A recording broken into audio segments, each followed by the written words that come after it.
sejak kebangkitan ulama bersama pengikut-pengikutnya istiqomah dan setia jaga akidah dan sunnah Rasulullah.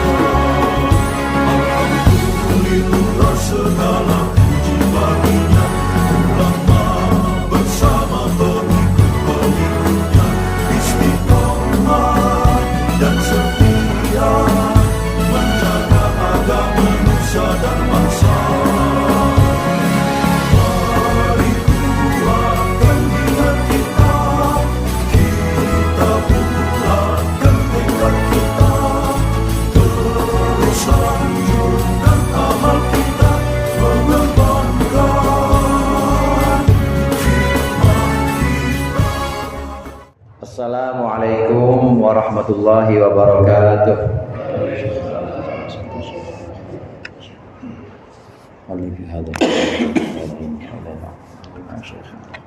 Al-Fatihah. A'udzubillahi minasyaitonir rajim. Bismillahirrahmanirrahim. Alhamdulillahirabbil alamin, arrahmanir rahim, maliki yaumiddin. Iyyaka na'budu wa iyyaka nasta'in. Shiratal ladzina an'amta 'alaihim.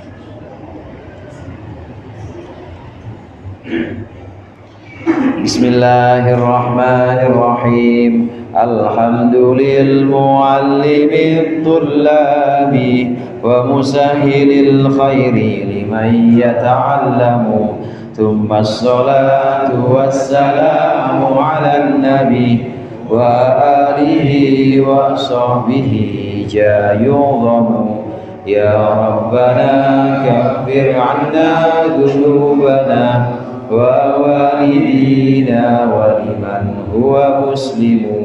Nad'uka Allahumma ilman nafi'a min yawmina ilal hisabi yaqumu. Amin amin amin wa ya fattahu. Amin amin amin wa ya alimu.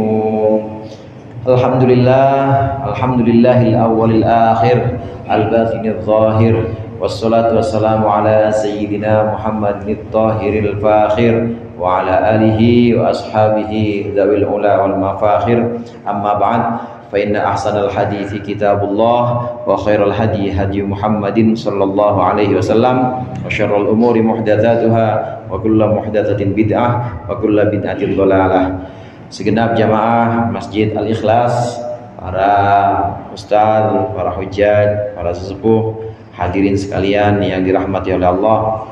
Alhamdulillah, dengan membawa nikmat iman dan Islam serta kesehatan, kita berkumpul kembali melanjutkan pengajian rutin kita, mengaji kitab tafsir Jalalain. Mudah-mudahan apa yang akan kita bahas menjadi ilmu yang bermanfaat dunia akhirat. Amin ya rabbal alamin. Pembahasan kita sampai di surah Ghafir. Surah Ghafir yang akan kita baca ini nanti surah Ghafir ayat ke-10 dan beberapa ayat setelahnya nanti. Di ayat sebelumnya Allah menceritakan tentang doanya para malaikat untuk orang-orang Islam. Doanya para malaikat untuk jamaah Al-Ikhlas. Itu diantara doanya waqihimus sayyi'at. Jagalah mereka orang-orang Islam ini dari perbuatan buruk. Artinya dijaga dari perbuatan buruk di sini, malaikat mohon kepada Allah supaya dibimbing agar orang-orang Islam ini terus melaksanakan ketaatan dan juga menjauhkan keharaman. Jadi tidak semena-mena atau tidak ujuk-ujuk ini terlindung atau terjaga dari keburukan-keburukan, tidak. Tapi caranya Allah memberikan penjagaan supaya kita tidak terjerumus dalam maksiat. Ini caranya adalah memberikan taufik atau memberikan bimbingan. Dibimbing kita, ini doanya para malaikat, supaya kita dibimbing agar bisa melaksanakan perbuatan-perbuatan baik atau ketaatan dan bisa menjauhkan larangan-larangan Allah atau keharaman-keharaman. Dua-duanya ini bisanya kita melaksanakan ketaatan dan bisanya kita menjauhkan keharaman. Ini dua-duanya sebenarnya adalah kuasa Allah, sebenarnya adalah bimbingan Allah. Jadi bukan dari kita, bukan dari pribadi kita. Jadi jangan mentang-mentang kita bisa sholat, nih gua yang paling sholat, nggak boleh. Jangan mentang-mentang kita bisa jauh dari maksiat, padahal dulunya bangor. Sekarang aja udah mulai kenal sama Ustaz Nasrullah, udah mulai kenal sama Pak Haji Mul, rada baikan dikit lah sekarang, udah insaf. Terus merasa nih gua nih, nggak boleh. Karena itu semata-mata adalah bimbingan dari Allah. Ini nggak boleh kita merasa bahwa itu adalah kebisaan kita, enggak. Nah, setelah menjelaskan doa para malaikat ini untuk orang-orang Islam, berikut ini Allah mulai menceritakan tentang keadaan orang-orang kafir di neraka nanti. Qala Allah Ta'ala wa huwa asdaqul qailin, innal ladzina kafaru yunadawna lamaqtullahi akbaru min maqtikum anfusakum lamaqtullahi akbaru min maqtikum anfusakum id tud'auna ilal imani fatakfurun qalu rabbana amattana thnataini wa ahyaytana thnataini fa'tarafna bidhunubina fahal ila khurujin min sabil. Innal ladzina kafaru, sesungguhnya orang-orang kafir, yunadauna itu dipanggil, diseru, min qibalil malaikati, maksudnya dari arah malaikat. Malaikat berseru kepada orang-orang kafir, wahum yamqutuna anfusahum, sedangkan mereka itu sedang benci atau sedang murka terhadap diri mereka sendiri, inda dukhulihim an-nara, ketika mereka masuk neraka. Apa seruannya para malaikat? La maqtullahi akbaru mim maqtikum, sungguh murka Allah iyyakum, kepada kalian itu akbaru, lebih agung atau lebih besar, min maqtikum, ketimbang kemurkaan kalian, anfusakum, terhadap diri kalian sendiri. Idh tud'auna, yakni ketika kalian dipanggil, diajak, fid dunya, di dunia, ilal imani, kepada iman, fatakfuruna, maka kalian kufur, kalian ingkar. Orang-orang kafir ketika masuk ke dalam neraka, ini mereka keadaan yang pertama, ada kemurkaan, ada kebencian, ada caci maki, mereka mencaci diri mereka sendiri. Ada orang kafir namanya Darkum misalnya, Darkum. Ya Allah, Darkum, ngapa di dunia nggak mau taat? Darkum, nyesel dah sekarang di neraka. Kenapa dulu diajak ngaji nggak pernah mau ngaji, diajak tauhid, diajak untuk la ilaha illallah, masih aja nyembah berhala. Darkum, dia nyeselin diri sendiri, benci, penyesalan terhadap diri sendiri. Ini adalah penyesalan tingkat tinggi, hadirin. Orang kalau udah benci, yang dibenci dirinya sendiri, ini berarti dia sudah murka terhadap dirinya sendiri, udah nggak ada jalan keluar. Kalau masih benci kepada pihak di luar kita, masih bisa didamaikan mungkin dengan cara pergi. Misalnya saya benci, misalnya saya murkanya sama siapa? Sama kecoa misalnya, saya ya semprot baygon aja udah selesai. Tapi ini murka terhadap diri sendiri, murka, benci, ini dia menyesal terhadap dirinya sendiri. Ini penyesalan yang sudah sangat menyesal dan sudah sangat murka. Sangat benci orang-orang kafir ketika masuk ke dalam mereka dalam neraka, mereka ini membenci dan memurkai diri mereka sendiri. Kemudian di situ malaikat berseru, orang-orang kafir, murka Allah kepada kalian itu lebih dahsyat dibanding murka kalian kepada diri kalian sendiri. Waktu saya sampaikan tadi, murka orang kepada diri sendiri ini adalah kemurkaan tingkat tinggi. Itu masih kalah murkanya dibanding dengan kemurkaan Allah kepada orang-orang kafir di dunia ketika diajak untuk iman tapi nggak mau iman, diajak untuk la ilaha illallah Muhammadur Rasulullah, dia nggak mau, dia ingkar, pura-pura aja. Dia nganggap bahwa dunia, ya kapan lagi kita senang-senang di dunia ini, habis itu mati, nggak ada itu kehidupan akhirat. Begitu aja orang-orang kafir.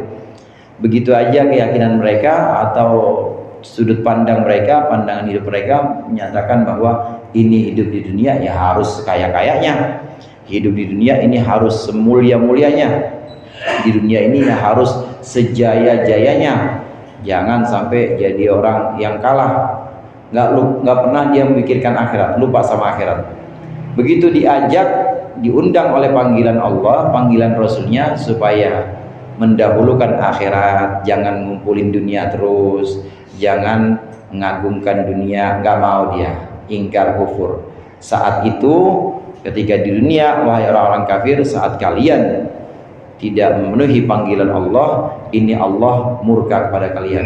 Dan murka Allah ini lebih dahsyat, marahnya Allah kepada kalian ini lebih dahsyat dibanding marahnya Allah kepada diri kalian sendiri. Nih sekarang di neraka ini.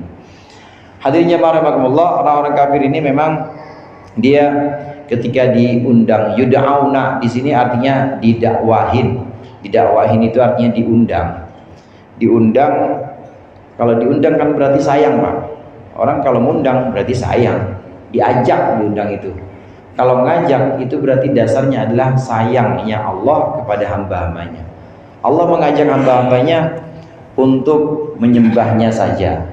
Sebenarnya untuk membebaskan diri dari selain Allah. Kalau disuruh menyembah hanya kepada Allah saja, ini berarti lebih mudah ketaatannya. Nggak usah nurutin siapa-siapa, nggak usah mentaati apa-apa, bahkan terhadap misalnya terhadap kesulitan hidup, terhadap nasib yang tidak berpihak kepadanya, ini nggak perlu khawatir. Kenapa nggak perlu khawatir? Karena ada Allah, diajak kepada Allah. Sebenarnya tauhid itu tauhid yang menyatakan, tauhid yang mengikrarkan bahwa tidak ada Tuhan selain Allah, tidak ada yang dijadikan pegangan selain Allah. Ini sebenarnya adalah kunci untuk kebahagiaan kita. Diajak buat bahagia nggak mau, tapi masih yang dijadikan sandaran, yang dijadikan pegangan itu bukan Allah. Yang dijadikan pegangan kerja dari Senin sampai Minggu, nggak ada liburnya misalnya, ngajinya lupa. Yang dijadikan sandaran dagangannya, dagang dari Senin sampai Minggu, nggak ada istirahatnya, lupa sama ngaji, lupa sama sholat. Orang sono, orang sini mah nggak ada ya. Nggak ada orang sini mah orang dagang juga soleh banget kayak om, dagang soleh semua, nggak lupa sama sholat, nggak lupa sama ngaji. Ini yang dimaksud di sini sampai lupa sholat, sampai lupa ngaji. Ini diundang oleh Allah, diajak oleh Allah untuk bahagia supaya jangan bergantung kepada selain Allah. Karena orang kalau bergantung kepada selain Allah nyesel dah. Gantung sama bos, bergantung sama bos. Ya bosnya lagi payah, lagi bangkrut, ya habis aja udah dia. Dulunya mah ini diandelin banget itu bos, itu bosnya bangkrut ya dia nggak dapat apa-apa. Ngandelin siapa? Ngandelin pemimpin misalnya. Begitu pemimpinnya selesai jabatannya, habis sudah. Maka yang dijadikan andalan adalah hanya Allah harusnya.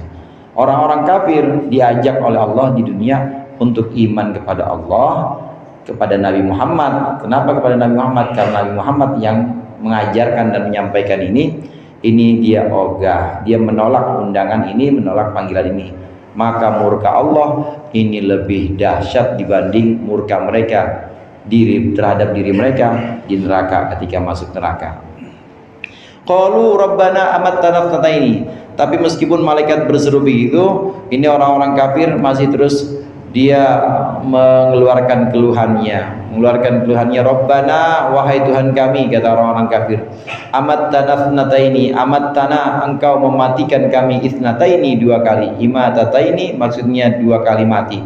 Wa ahyaitana ini, dan engkau menghidupkan kami ithnataini, dua kali juga. Ihya'ataini, dua kehidupan. Liannahum, karena sesungguhnya mereka nutfan, dalam keadaan nutfah atau sperma, amwatun adalah yang mati semuanya, benda mati. Fa uhyau, maka mereka dihidupkan. Tsumma umitu, kemudian dimatikan. Tsumma uhyau, kemudian dihidupkan lagi. Lil ba'thi, untuk kebangkitan. Rabbana, wahai Tuhan kami, fa'tarafna, maka kami sadar bidunubina, akan dosa-dosa kami, bikufrina bil ba'thi, dengan kekufuran atau keingkaran kami terhadap kebangkitan. Fahal ila khurujin, maka apakah itu ada jalan keluar minan nari dari neraka, warruju'i ila dunya, dan balik lagi ke dunia, linuti'a rabbana, agar kami mentaati Tuhan kami. Min sabil, apakah ada jalan? Toriqin, maksudnya jalan. Wa jawabuhum, jawab untuk mereka, la, tidak ada jalan. Orang-orang kafir itu yang ingkar kepada Allah, ingkar kepada Rasulnya, juga ingkar kepada hari akhir, ingkar kepada hari kebangkitan. Ini selalu punya keyakinan bahwa hidup ya sekali di dunia, mati ya sekali udah. Hidup sekali, mati sekali. Hidup sekali ya waktu mulai dari bayi, kemudian jadi anak-anak, jadi remaja, setelah remaja dewasa. Itu hidup yang sekali. Ketika dewasa sudah mulai ngerti apa itu kemajuan, ngerti apa itu kejayaan, ngerti apa itu kekuasaan, dikumpulkan semua itu. Bagaimana cara bisa kuasa, banyakin harta misalnya. Bagaimana cara bisa kuasa, banyakin pengikut, banyakin followers. Pokoknya orang-orang kudu ikutin dia semuanya. Dianggap bahwa ini hidup cuma sekali. Setelah itu mati sekali juga. Habis itu udah mati, udah selesai.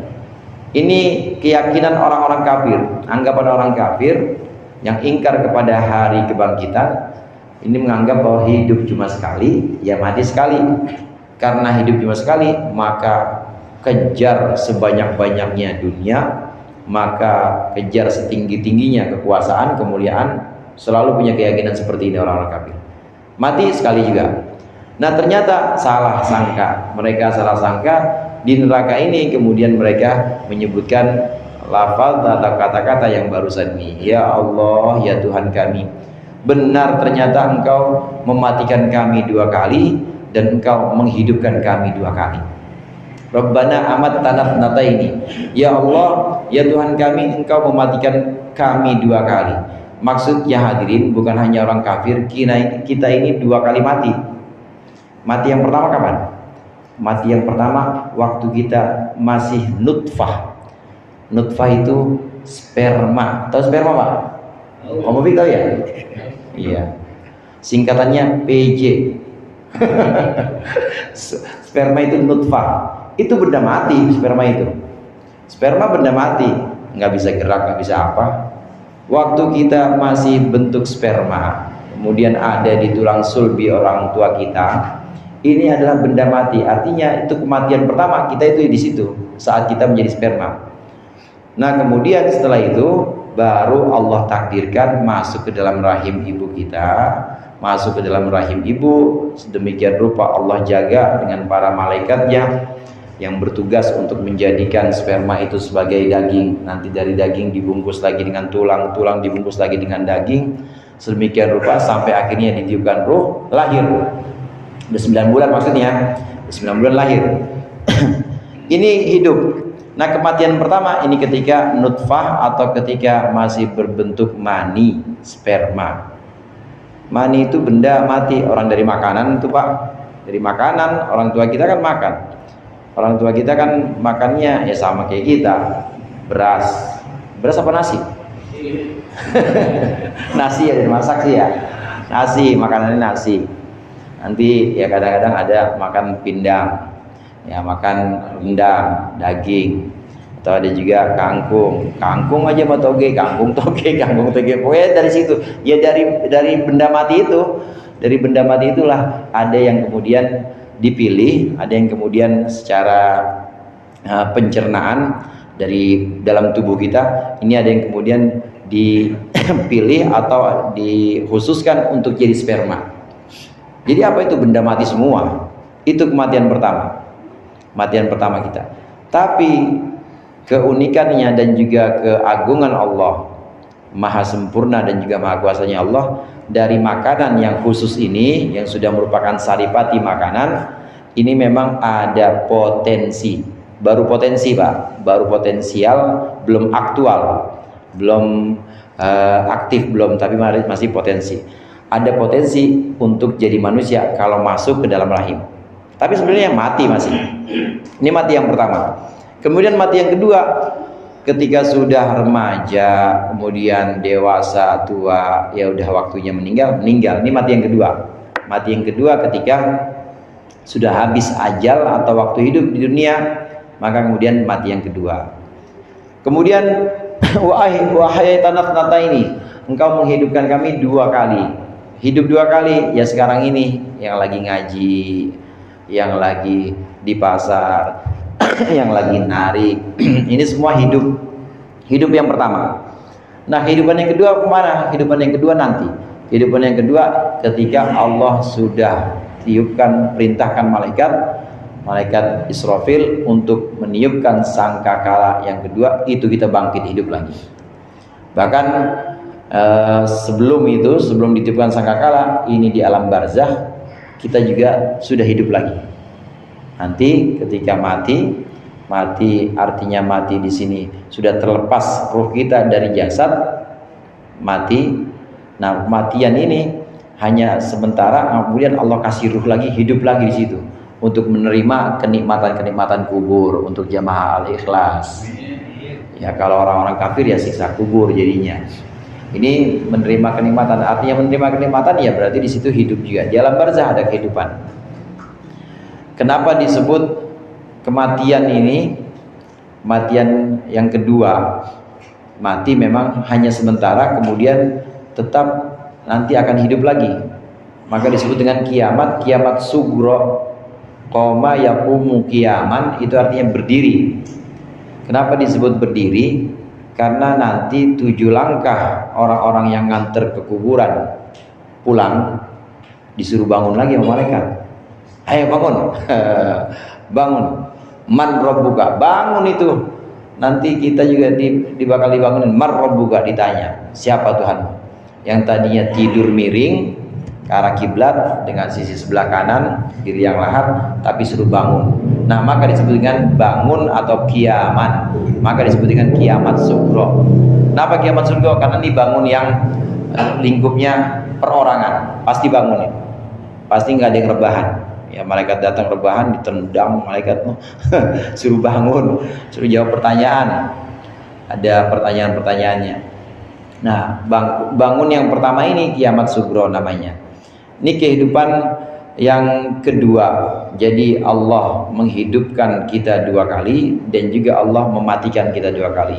Mematikan 2 kali itu ketika masih bentuk mani mati, kemudian ketika terlepasnya ruh kita dari jasad, orang-orang lagi pada mandiin kita, orang-orang lagi pada pakein kita kain kafan, itu kita ngeliat tuh, lah badan saya itu ya. Itu badan saya kok ada di situ di ruang tamu, orang pada nangis. Perasaan kita mau masuk nih Pak, mau masuk ke dalam badan kita sendiri nggak bisa, emang udah waktunya habis. Nah, itu mati yang kedua. Nah, setelah itu sampai dikubur, dihidupkan lagi, mati, itu hidup yang kedua. Rabbana, wahai Tuhan kami, Engkau mematikan kami 2 kali, menghidupkan kami 2 kali. Benar-benar sungguhnya janjimu itu benar ya Allah. Engkau benar-benar menepati janjimu dan benar-benar kami insaf, kami sadar akan kesalahan-kesalahan kami ya Allah. Di neraka tuh orang kafir bilang gitu. Kami sadar akan kesalahan kami. Semua janji-janjimu tentang kebangkitan betul ya Allah. Kami sadar akan kesalahan kami. Boleh nggak kasih kesempatan? Boleh nggak kasih kami sedikit aja waktu untuk kembali ke dunia, buat syahadat, buat sholat sebentar aja ya Allah, boleh nggak? Jawaban malaikat, lah, nggak bisa, nggak ada. Kalau sudah sampai situ udah nggak bisa. Jangankan di neraka, udah sampai alam barzakh aja udah nggak bisa. Kayak orang udah keluar dari rahim ibunya, udah di bidan apa namanya sini? Sembiring. Udah di bidan sembiring, mau balik ke rahim lagi bisa nggak Pak? Nggak bisa, udah nggak bisa balik lagi, nggak ada flashback. Nggak ada balik lagi, nggak ada. Begitu juga udah sampai alam barzakh, apalagi udah sampai neraka, nggak bisa, nggak ada jalan untuk kembali ke dunia untuk taat, udah nggak bisa. Ini penyesalan orang-orang kafir ketika sampai di neraka. Mereka menyadari bahwa betul janji-janji Allah, mereka menyadari bahwa kesalahan-kesalahan mereka, ini mereka insaf dan minta kesempatan buat keluar, tetap tidak bisa. Kemudian di ayat berikutnya, dzalikum bi annahu idza du'iyallahu wahdahu lakafartum wa in yushrak bihi tu'minu fal hukmu lillahil aliyyil kabir. Dzalikum, karena yang demikian itu, ayil adzabul ladzi antum fihi, maksudnya siksa yang kalian sedang alami ini di neraka. Bi annahu, itu sebabnya adalah bisababi annahu fid dunya, bahwa sebabnya di dunia, idza du'iyallahu, ketika disebutkan nama Allah, wahdahu, Allah saja, kafartum, kalian ingkar, bitauhidihi, dengan mengesahkan Allah.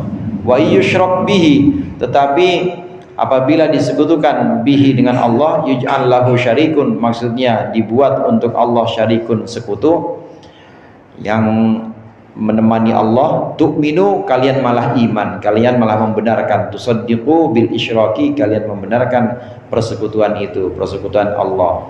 Fal hukmu, maka ketetapan fi ta'dzibikum, untuk menyiksa kalian, lillahi, itu milik Allah al-aliyyi, yang maha tinggi, ala khalqihi, atas makhluknya, al-kabiri, yang maha besar, al-azimi, yang maha agung. Kenapa tidak bisa balik ke dunia lagi? Tidak ada kesempatan untuk melakukan taat, sedikit saja, sedikit waktu untuk kembali ke dunia dan melaksanakan ketaatan untuk orang-orang kafir. Nggak bisa, kenapa? Karena udah habis masanya. Dulu waktu disebut nama Allah, Allahu Akbar, Allahu Akbar, pura-pura aja. Hayya 'alas shalah, masih aja kok, ngapain? Ya masing-masing dah. Ada yang masih aja di warung, ada yang masih ngejahit, ada yang masih macam-macam. Begitu disebut nama Allah, kalian ini untuk orang-orang yang kafir, untuk orang-orang yang ingkar, ini pura-pura aja dan tidak datang untuk mentauhidkan Allah atau mengesahkan Allah. Harusnya bersandar, bergantung hanya kepada Allah, tapi membuat gantungan-gantungan lain selain Allah. Ini maksudnya musyrik, membuat gantungan-gantungan selain Allah, membuat andalan-andalan selain Allah. Allah aja pokoknya, waktu dalam sulit Allah aja yang jadi pegangan, waktu dalam senang Allah juga yang jadikan pegangan. Jangan waktu senang itu Allah, atau waktu sulit itu Allah terus saja, tapi waktu senang lupa sama Allah. Jangan di masjid Allah, di luar masjid udah beda lagi ya. Ada yang toko, ada yang tarikan, ada yang macam-macam. Jangan, tapi Allah saja. Nah, orang-orang kafir ini sifatnya, ketika dijadikan, hanya dipanggil, hanya Allah saja yang harus dijadikan sebagai pegangan, dijadikan sebagai andalan. Orang-orang kafir nggak mau. Dia pasti, iya, selain Allah juga perlu juga dunia, perlu juga lah jabatan, perlu juga, ini kata orang-orang kafir nih, perlu juga uang, apalagi uang, semuanya butuh uang sekarang. Udah uang aja dah, nanti aja kalau buat ibadah mah. Ini orang-orang kafir ciri-ciri. Ini kalau baca ayat-ayat seperti ini, hadirin, ini harusnya kita kesindir. Jangan-jangan ini mirip-mirip banget sama mirip-mirip banget sama sifat kita gitu. Jangan-jangan kok mirip banget ketika disebutkan Allah saja, pokoknya hanya Allah saja. Jangan menjadikan selain Allah sebagai andalan, sebagai tempat bergantung, jangan. Nah, orang-orang kafir ciri-ciri yang nggak mau, pasti dia nggak mau. Jangan Allah saja, tapi ada juga yang dijadikan andalan selain Allah. Ini orang-orang kafir. Nah, sifat seperti ini ada nggak dalam diri kita? Kalau ada, hati-hati dan harus dihilangkan. Jangan menjadikan apapun selain Allah sebagai pegangan atau sebagai andalan. Hatta ilmu, hadirin, hatta pengetahuan, tahu kitab kuning, bisa baca tafsir Jalalain, nggak boleh dijadikan pegangan, nggak boleh dijadikan andalan. Yang harus dijadikan andalan siapa? Allah saja. Kenapa demikian? Karena adanya ilmu itu dari sifat alimnya Allah. Kita ini kan semua cuma di itu maksudnya pasif. Kita hidup nggak pada sekarang? Hidup nggak Pak malam ini? Hidup, tapi dihidupkan. Dihidupkan kita. Ada ustadz alim atau punya ilmu, itu sebenarnya diberi ilmu. Kita wujud nggak sekarang? Wujud, tapi diwujudkan. Tetap di pasif kita. Kita bisa sholat nggak sekarang? Bisa, dibisakan, dibikin bisa sama Allah. Jadi semuanya itu pemberian-pemberian Allah. Semuanya pemberian-pemberian Allah. Oleh karenanya nggak ada yang bisa dibanggakan sebenarnya dari kita ini, tidak ada yang bisa dibanggakan. Meskipun demikian, terkait dengan syariat atau kewajiban-kewajiban tetap yang namanya sholat 5 waktu ya wajib. Jangan mentang-mentang ya ini kan Allah yang ini, ya Allah yang gerakin, saya belum digerakin sama Allah, nggak boleh. Karena pandangan bahwa kita ini diwujudkan, dibuat bisa oleh Allah, diberikan ilmu, ini pandangan dalam hati atau mindset dalam hati. Nah, sedangkan sholat, ngaji itu perbuatan zahir, perbuatan badan. Sholat, ngaji, puasa perbuatan badan, itu tetap harus dilaksanakan. Sambil hatinya harus dilatih bahwa saya dibikin bisa, bukan saya yang puasa, tapi dalam hati aja, jangan diomongin Pak. Kalau diomongin jadinya ria lagi. Saya dibikin alim sama Allah, waduh, kalau begitu jadi ria lagi. Bukan saya yang sholat nih Pak Haji, saya dibikin bisa sholat. Kalau itu diomongin malah jadi ria lagi. Dalam hati aja, dalam hati harus kita yakini bahwa kita nggak bisa apa-apa, kita dibikin bisa oleh Allah.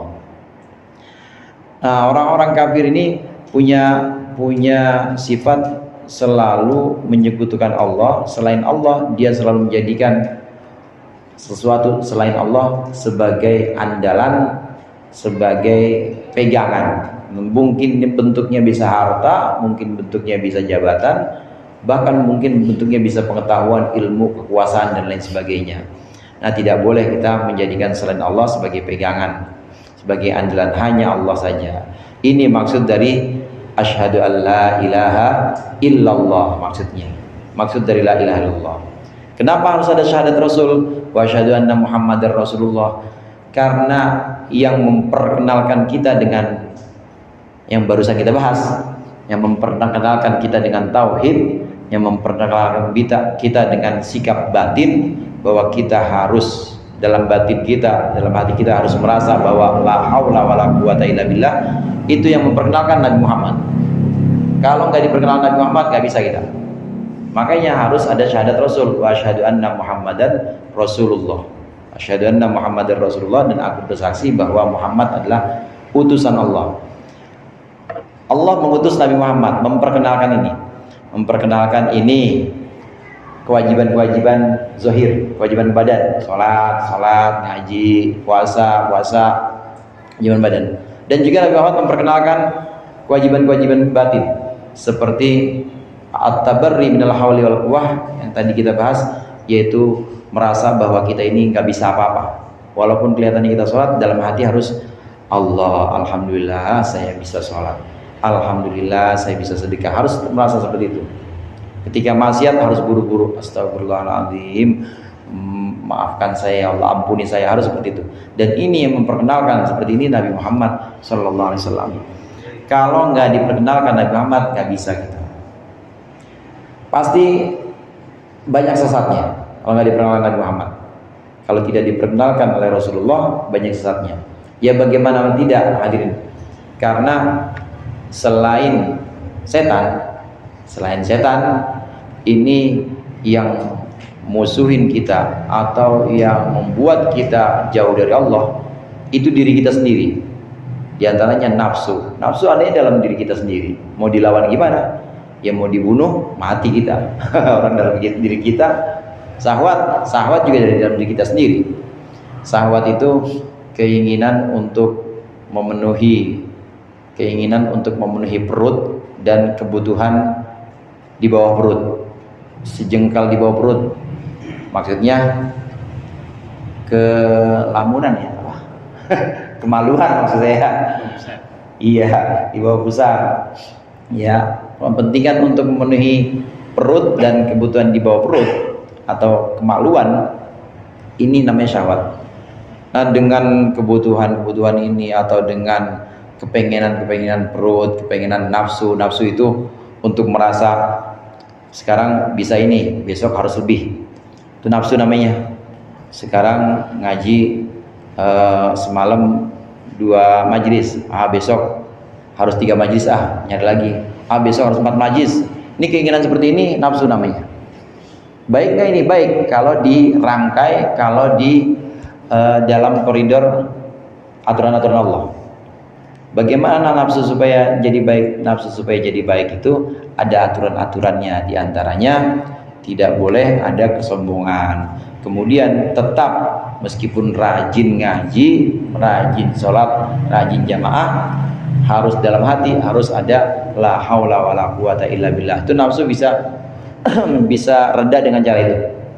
Kenapa nafsu perlu? Perlu juga karena tanpa nafsu nggak bakal bisa kita menjadi khalifatullah atau menjadi pengganti Allah memakmurkan dunia.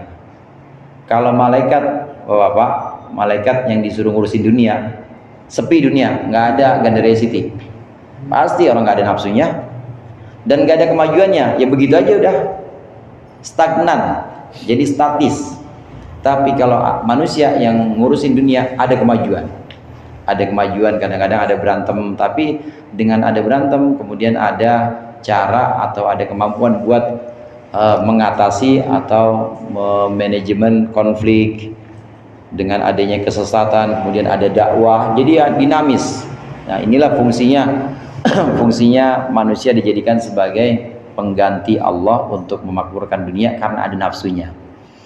Nah, Nabi Muhammad mengajarkan kita, menuntun kita untuk mengenali unsur-unsur ini. Kenapa kita harus syahadat Rasul? Karena tanpa Nabi Muhammad kita nggak akan kenali semuanya. Nah, 2 ini penting. 2 ini, asyhadu an la ilaha illallah, syahadat tauhid, wa asyhadu anna Muhammadar Rasulullah. Ini adalah syarat keimanan atau syarat seseorang jadi orang Islam.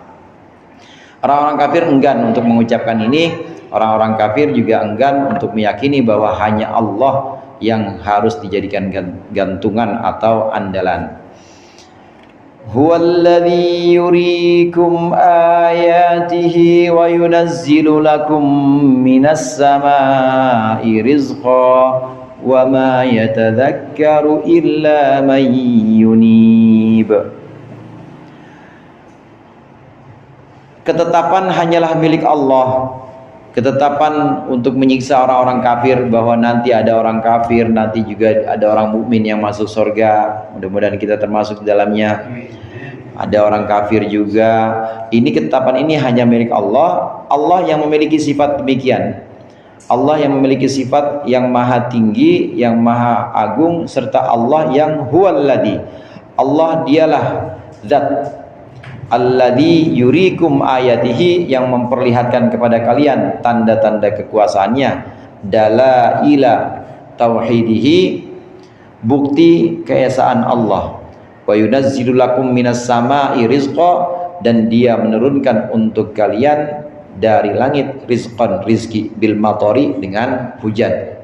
Wa ma yatadzakkaru ayyatta'idu, dan tidaklah bisa mengambil pelajaran illa man yunib, kecuali orang yang kembali, yarji'u anisyirki, maksudnya kembali pulang, anisyirki, jauh dari kemusyrikan. Setelah menyebutkan sifat Allah, fal hukmu lillahil aliyyil kabir, ketetapan bahwa nanti ada orang mukmin yang masuk surga, ada orang kafir yang masuk neraka, itu ketetapan milik Allah yang maha tinggi dan Allah yang maha agung. Dan Allah yang punya sifat berikut ini, yaitu Allah yang menurunkan, Allah yang memperlihatkan tanda-tanda kekuasaannya. Di tanda-tanda kekuasaan di dunia ini, Allah perlihatkan bahwasannya Allah menurunkan untuk kita, untuk semua manusia, rizki dari langit. Yang dimaksud rizki dari langit adalah hujan. Hadirin jamaah rahimakumullah, di sini al-matar ditafsirkan oleh Imam Jalalain, Allah menurunkan untuk kalian rizki, maksudnya rizki dengan hujan. Karena memang semua rizki, semua kebutuhan hidup makhluk yang ada di dunia ini pasti dari hujan, pasti itu. Kalau tidak ada hujan nggak bakal bisa, pasti semuanya bergantung dari hujan. Yang tani atau yang perkebunan ya dari hujan. Taruhlah kita nggak makan ini, makan daging terus, kok kita nggak pernah makan tumbuhan, daging terus, yang itu daging sapi, kambing emang makannya dari mana? Dari tumbuhan juga. Saya makan ikan, nggak sapi sama kambing, saya mah ikan. Ya tetap aja ikan dari mana? Airnya dari laut. Air laut kalau nggak ada hujan tetap aja nggak bisa juga. Tetap semuanya itu dari langit atau dari hujan, dengan hujan. Ini pengertian yang pertama. Ini pengertian yang kedua, bahwasannya rizki itu memang sudah Allah tentukan dari langit juga. Minas sama'i rizqan, dari langit. Rizki itu sudah Allah tentukan dari langit. Sering saya sampaikan dalam kesempatan lain, rizki itu sifatnya turun. Sudah dituliskan oleh Allah, turun dari Allah untuk makhluk. Dan sudah Allah jamin. Orang yang hidupnya 70 tahun misalnya, hidupnya 70 tahun, ini mulai dari di rahim ibunya itu sudah ada rizkinya, dan rizki itu rizki khusus buat dia, tapi melalui ibunya. Nanti lahir sudah mulai ada rizkinya, tentu sudah ada rizkinya, itu masih melalui ibunya, misalnya ASI atau bapaknya yang beli susu. Jadi dibebankan atau dijadikan perantara kedua orang tua itu untuk memberikan rizki Allah. Nanti mulai remaja, dewasa sudah mulai bisa cari sendiri. Itu kalau dihitung mulai dari rahim sampai 70 tahun, taruhlah rizkinya, biayanya kalau dirupiahkan itu bisa 2 triliun, 2 T. Mulai dari itu tuh Pak, mulai dari rahim, buat makannya, buat bayar listrik segala macam, karena dia butuh yang lain, itu 2 T. Itu sudah Allah tentukan. Begitu 2 triliun ini udah kepake semua, habis sudah. Artinya habis, waktunya dipanggil oleh Allah, udah habis, nggak ada perpanjangan. Jadi kalau orang sakit nggak meninggal, padahal sakitnya udah lama, itu berarti rezekinya masih ada, belum habis rezekinya, masih ada jatah rezekinya. Nah kalau ada, nggak harus sakit, nggak harus tua kalau mati mah. Kadang yang muda-muda juga mati, kadang yang masih kecil aja mati. Itu dipanggil oleh Allah karena memang udah habis rezekinya, udah selesai, rezekinya cuma segitu. Rezeki ini dari langit, artinya Allah tetapkan, sudah Allah jamin. Kalau Allah sudah jamin rezeki, kita mau tambah misalnya kerjaan kita gitu ya, kita mau tambah kerjanya lebih ngoyo, yang tadinya sebulan itu kerja cuma 25 hari karena ada liburnya, ngoyo sebulan kerjanya 31 hari, tetap nggak bakal nambah segitu-gitu juga, tetap nggak bakal nambah. Makanya jangan terus ditambahin dengan ngoyo, apalagi dicari sumber-sumber yang nggak halal. Jangan, naudzubillah. Ini gua kalau begini-gini doang, dari ngaji lagi ini dari dagang lagi, yang halal-halal doang ini kayaknya kurang nih. Akhirnya dia nyari yang haram, naudzubillah. Tetap aja nyari yang haram kemana aja, tetap segitu, nggak bakal berubah. Itu rezeki, nggak akan berubah. Nah kalau kita sadar demikian, rizki sudah Allah jamin, maka nggak usah ngoyo ngejar rizki. Ada yang lebih penting yang belum Allah jamin. Apa itu yang belum Allah jamin? Yang belum Allah jamin adalah keselamatan kita, keselamatan agama. Allah nggak jamin anaknya kiai selamat, nggak jamin Allah. Allah nggak jamin anaknya ustadz bakal selamat, nggak Allah jamin. Anaknya ustadz kagak ngaji, kagak sholat, nggak pernah diajarin, nggak bisa sholat, nggak bisa ngaji, nggak selamat juga. Nggak akan Allah jamin. Keselamatan kita belum Allah jamin. Apakah kita orang yang selamat di dunia akhirat, ataukah orang yang celaka dunia akhirat, Allah nggak jamin. Nah, karena keselamatan ini belum dijamin, hadirin, justru kita ngoyo di sini nih harusnya. Ngoyonya di ibadah. Kita ngoyo ngaji, kita ibadah, terutama yang wajib-wajib jangan ditinggalin. Nah urusan rizki karena udah Allah jamin, gak usah ngoyo, karena gimana pun tetap segitu, udah tetap segitu. Kalau mau tambah, jangan tambah kerjaannya makin ngoyo, makin capek, jangan. Tapi tambah dengan tips atau dengan cara-cara yang diajarkan Allah, diajarkan Rasulnya. Antara lain dengan sedekah, bisa tambah kalau dengan sedekah. Atau dengan silaturahim, bisa tambah. Tapi kalau dengan ngoyo kerja tetap segitu tetap. Lalu yang harus kita upayakan itu yang mana? Bagian yang ibadah. Karena ibadah kita, subuh kita, kalau bukan kita yang dirikan, nggak bakal bisa dilakukan orang lain. Allah nggak bakal bisa takdirkan lu jadi orang yang sholat subuh, nggak bisa. Artinya itu harus kita yang ngerjain. Keselamatan kita itu harus kita yang ngerjain karena keselamatan belum dijamin. Jadi sekali lagi, rizki sudah Allah jamin. Karena sudah Allah jamin, jangan kita ngurusin sesuatu yang sudah Allah jamin. Jangan. Tapi saya udah kerja Ustaz, kerja aja udah. Saya udah dagang Ustaz, dagang mah dagang aja. Cuma jangan dagang dan kerja itu bikin kita lupa sama sesuatu yang belum Allah jamin. Apa tuh yang belum Allah jamin? Selamat apa enggak kita itu belum Allah jamin. Orang ada kiai atau ulama udah 300 tahun, santrinya banyak, tapi su'ul khotimah, naudzubillah. Itu aja belum Allah jamin keselamatan. Nah, karena rizki sudah Allah jamin, keselamatan belum Allah jamin, maka kita harus upayakan yang belum dijamin oleh Allah ini. Yang sudah Allah jamin, jangan diusik-usik atau jangan kita ikut repot ngurusinnya. Jangan kita ikut repot ngurusin sesuatu yang sudah diurusi oleh Allah seperti rizki ini, jangan. Tapi urusinlah sesuatu yang tidak mungkin dikerjakan atau dilakukan oleh Allah kecuali kita yang melakukannya, yaitu perintah. Dengan kata lain begini, rizki itu pemberian. Rizki pemberian. Sedangkan ibadah, sholat, puasa Ramadan bukan pemberian, perintah. Ada dua hal yang berbeda. Rizki pemberian, sholat, puasa Ramadan perintah. Nah, kalau perintah harus kita laksanakan. Nah, pemberian kita terima. Pemberian harus kita terima. Kerja pemberian apa perintah, Pak? Kerja. Perintah. Jadi gimana? Harus kerja tetap. Cuma jangan terus maksain. Kalau kerja itu perintah, hasil kerja pemberian. Hasil kerja kita pemberian dari Allah.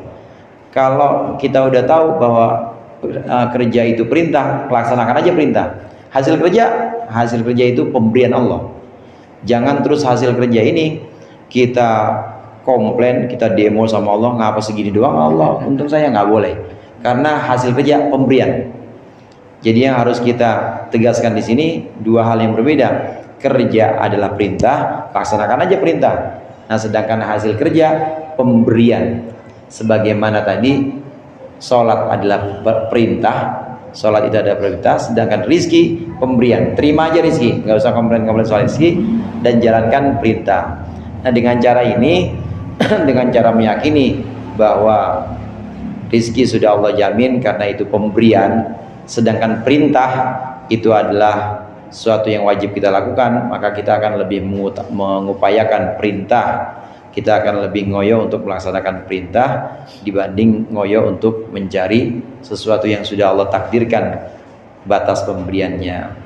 Fad'ullaha mukhlishina lahuddin walau karihal kafirun. Wallahu a'lam bishawab. Mudah-mudahan bermanfaat, lebih kurangnya mohon maaf. Wallahul muwaffiq ila aqwamit thoriq. Assalamualaikum warahmatullahi wabarakatuh.